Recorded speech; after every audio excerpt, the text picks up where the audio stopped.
जय हिंद, नमस्कार। मैं अंबर जैदी स्वागत करती हूँ आप सबका एक बार फिर से हमारे आज के कार्यक्रम में। आज के कार्यक्रम में हम बात करने वाले हैं फ़िलिस्तीन की। फ़िलिस्तीन को लेकर एक अलग ही तरह की जो न्यूज़ है वो आजकल चल रही है, क्योंकि हमने देखा है कि लेटली फ़िलिस्तीन को लेकर जो वेस्टर्न कंट्रीज़ हैं अब उसको रिकॉग्नाइज़ करने की बात कर रहे हैं। जो ईस्टर्न यूरोप है वो तो लगभग पूरा रिकॉग्नाइज़ कर चुका है, और जो एक अमेरिकन ब्लॉक की जो ये यूरोपियन कंट्रीज़ थी वो भी अब फ़िलिस्तीन को मान्यता देने के लिए आगे आ रही हैं। कहीं न कहीं जो अमेरिकन ब्लॉक था उसमें भी एक डिवाइड क्रिएट हो रहा है। साथ ही साथ भारत ने भी टू स्टेट सॉल्यूशन को समर्थन दिया है। इस बदलते हुए जो ट्रेंड है, अचानक से कहीं न कहीं जो अमेरिका है वो अलग-थलग पड़ता हुआ नज़र आ रहा है इस पूरे मामले पर। ये बदलाव किस तरह से देखा जाना चाहिए, इसके पीछे के सभी ताने-बानों को समझेंगे। हमारे साथ मौजूद है हमारे आज के खास मेहमान कमर आगा साहब।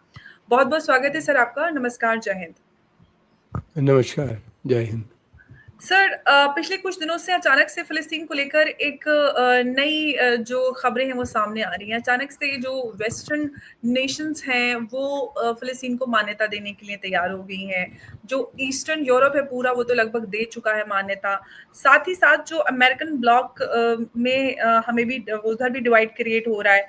तो ये जो बदलाव है इसको क्या जो फ़िलिस्तीन है उसकी एक जीत के रूप में देखा जाना चाहिए, या इसके पीछे कुछ और कुछ कारण है, जियोपॉलिटिकल रीजंस हैं जिसको हमें सरफेस पे नजर नहीं आ रहे हैं? आप थोड़ा सा इस पर रोशनी डालें।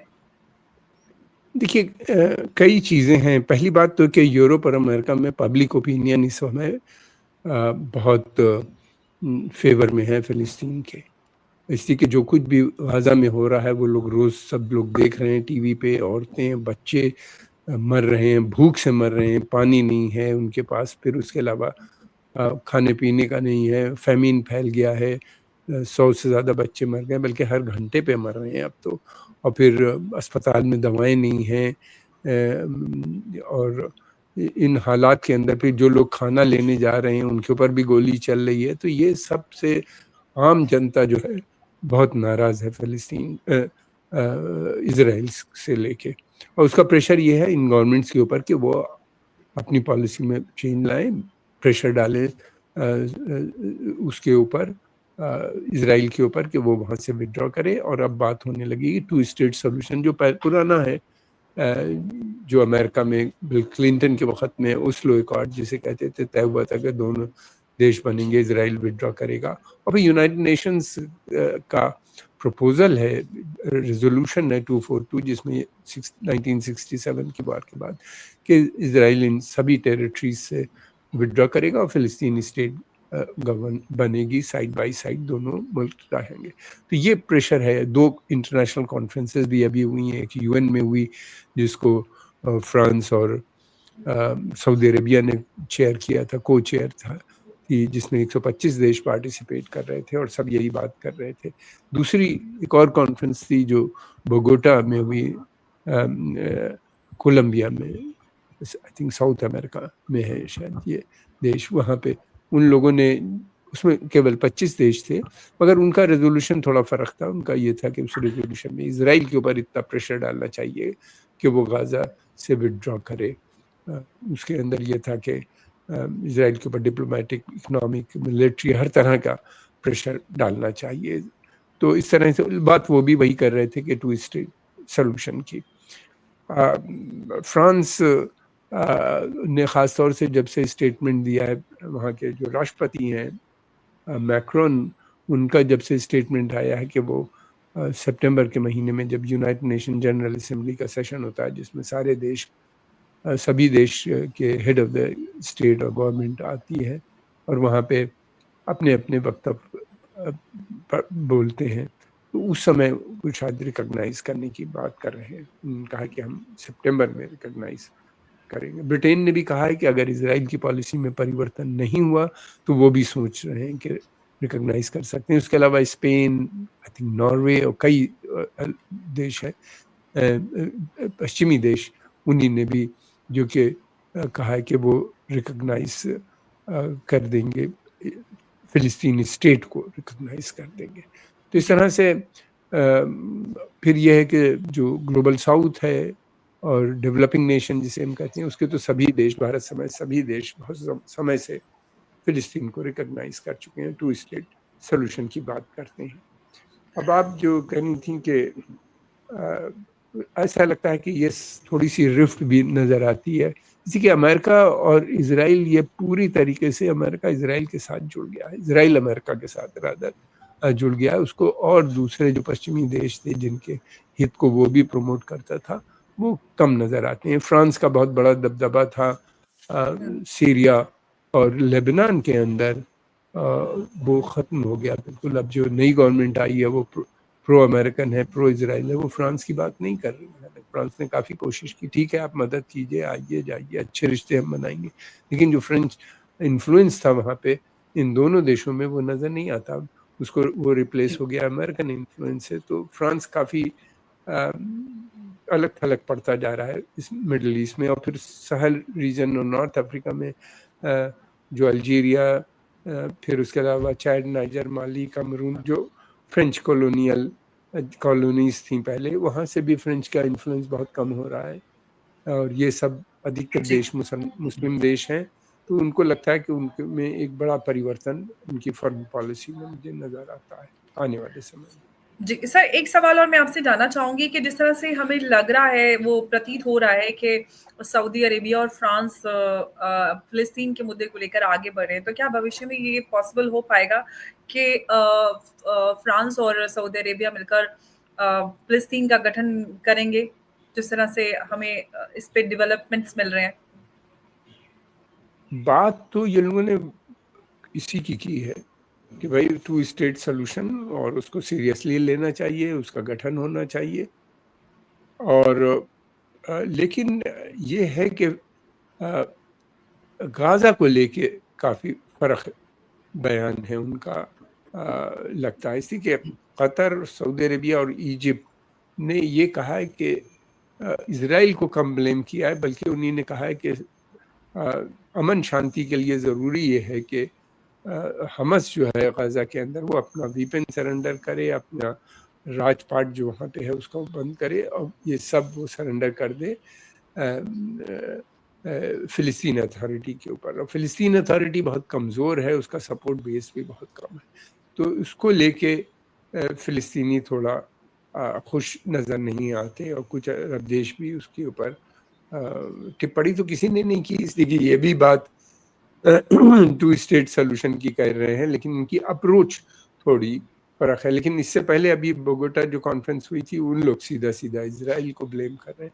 इस तरह से 2 किस्म की ओपिनियन इमर्ज हो रही हैं, लेकिन दोनों जो बात कर रहे हैं फ़िलिस्तीन के अल्टीमेट गठन की बात कर रहे हैं, इजराइल के विड्रॉवल की वजह से बात कर रहे हैं।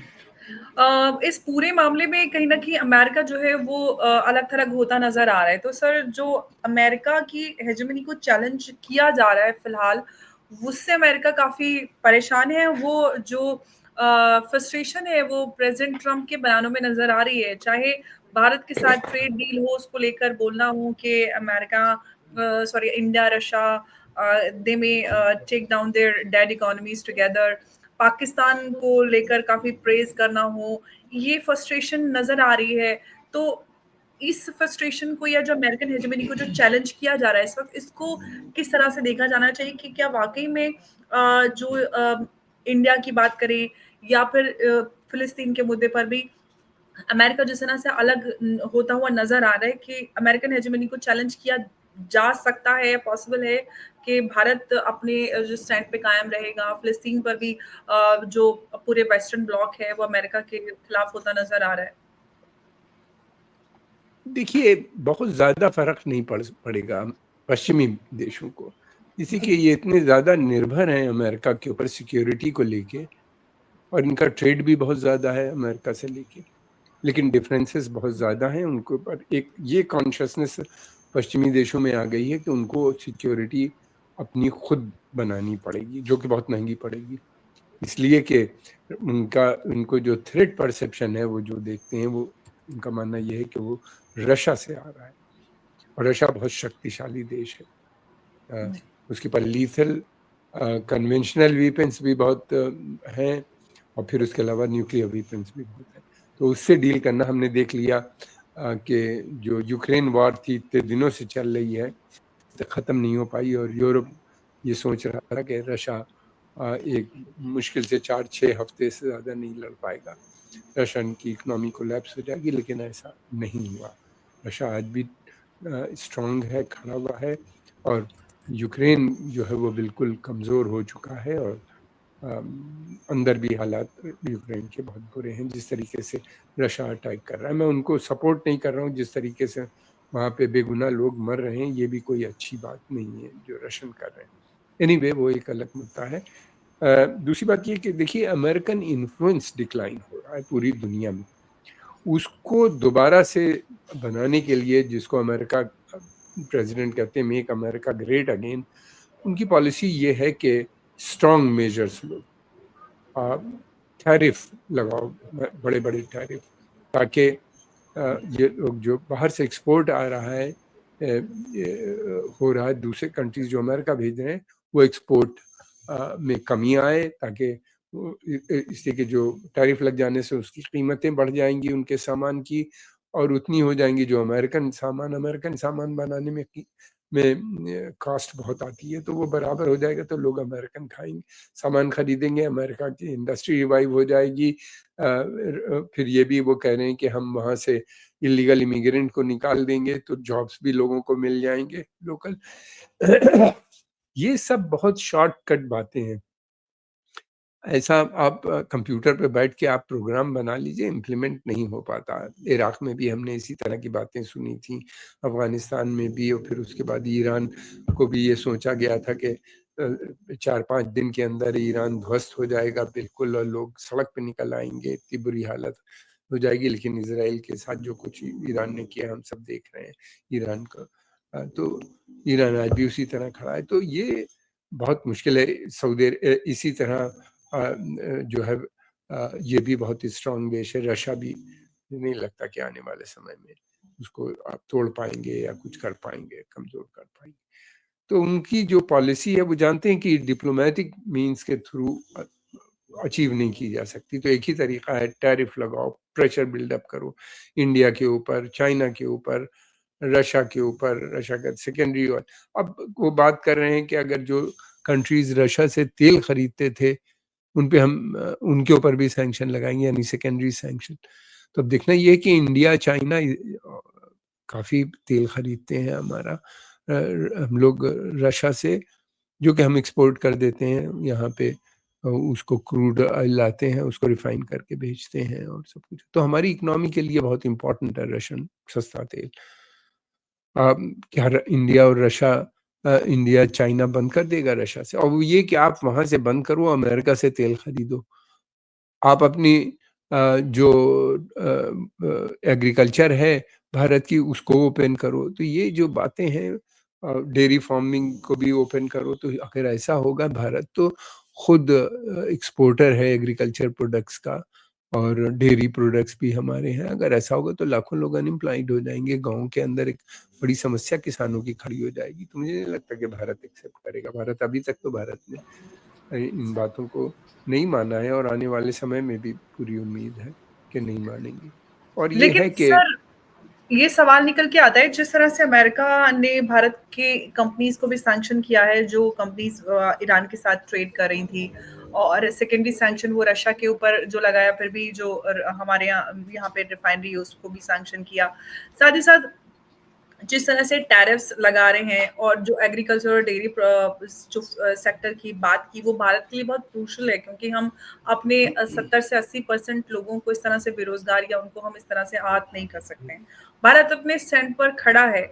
आपको क्या लगता है, जिस तरह से एक प्रेशर बिल्ड करने की कोशिश कर रहा है अमेरिका भारत के ऊपर ट्रेड टर्म्स पे नेगोशिएट करने के लिए, उसका क्या सोल्यूशन आपको नजर आता है? क्योंकि फिलहाल इस पर प्रेसिडेंट ट्रम्प की बात करें, वो तो कुछ भी लिख रहे हैं ट्विटर पर, लेकिन भारत अपने स्टैंड पर कायम है। देखिए, भारत की पॉलिसी जो है वो है इंडिपेंडेंट फॉरेन पॉलिसी। वो किसी भी देश के दबाव में आके अपनी पॉलिसी को नहीं बदलता। और इस समय जो गवर्नमेंट है, मोदी जी ने भी ये साफ कह दिया है कि हमारी जो देश के हित में है वही काम होगा। ये शुरू से भारत की पॉलिसी रही है। और तो ये सोचना कि भारत प्रेशर में आ जाएगा और जो चाहता है अमेरिका उसकी बातें मान लेगा, मुश्किल नज़र आता है। दूसरी तरफ चाइना भी एक बहुत बड़ा देश इमर्ज कर गया है। वो भी मुझे नहीं लगता कि वो ईरान से तेल खरीदना बंद करेंगे, और उनकी काफ़ी निर्भरता है, और ये सस्ता तेल उनको रशिया से भी, ईरान से भी मिलता है, इसलिए वो खरीदते रहेंगे।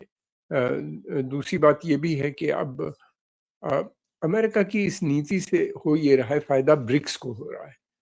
ये ब्रिक्स जो 5-6 देशों का संगठन है, जिसमें अब लगभग 10-11 देश आ गए हैं, और बल्कि 30-40 देश और इसको ज्वाइन करने के लिए इच्छुक हैं। ये एक बहुत पावरफुल ग्रुपिंग बनता चला जा रहा है, जैसे कि नॉन अलाइन्ड मूवमेंट था कोल्ड वॉर के पीरियड में, और ये मूवमेंट जो है ये बात कर रहा है कि लोकल करेंसी में ट्रेड करो, आपस में ट्रेड करो, सेल्फ रिलायंस होना चाहिए, और ग्लोबल साउथ के देश को आगे बढ़ना चाहिए, डेवलपमेंट जो होना चाहिए। ये अपनी बैंक बनाने की बात कर रहे हैं, और ये है कि अकेले कोई प्रेशर अमेरिका का नहीं ले सकता, लेकिन कलेक्टिवली सब मिल के जो अमेरिकन प्रेशर है उसको डील कर सकते हैं।